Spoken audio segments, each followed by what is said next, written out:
பாஸ்கா காலத்தின் இறுதியில் இருக்கிறோம்.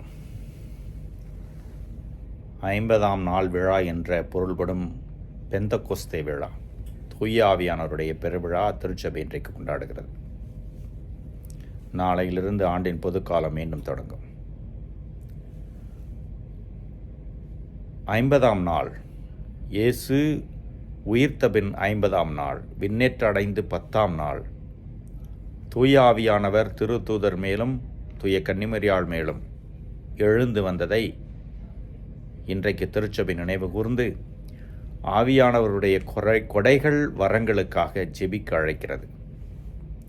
இந்த கொடைகளும் வரங்களும் ஒவ்வொரு நாளும் நமக்கு தேவை. ஆண்டவருடைய குரலுக்கு செவிமடுத்து அவருக்கே நம்மை உட்படுத்தி கொண்டோம் என்றால் இந்த கொடைகளும் வரங்களும்,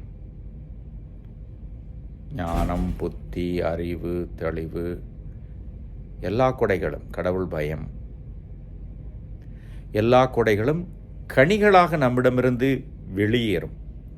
அன்பு, மகிழ்ச்சி, பொறுமை, பக்தி, யார் யாருக்கு எது தேவையோ அதையெல்லாம் நாம் கனிகளாக நம்முடைய வார்த்தையிலும் செயலிலும் கொடுக்கலாம். செய்ய வேண்டியதெல்லாம் நம்மையே தூய ஆவியானவரிடம் ஒப்படைப்பது. அந்த ஆவியானவர் நம் உள்ளத்தில் இருக்கிறவர். திருமுழுக்கின் போது நம்மில் வந்து நம்மிலே, நம் ஆன்மாவிலே குடிகொண்டிருக்கிறவர். நாம் அவருடைய ஆலயம் என்கிறார் புனித பவுல். அவரை நம்மிலே செயல்படுத்துவோம்.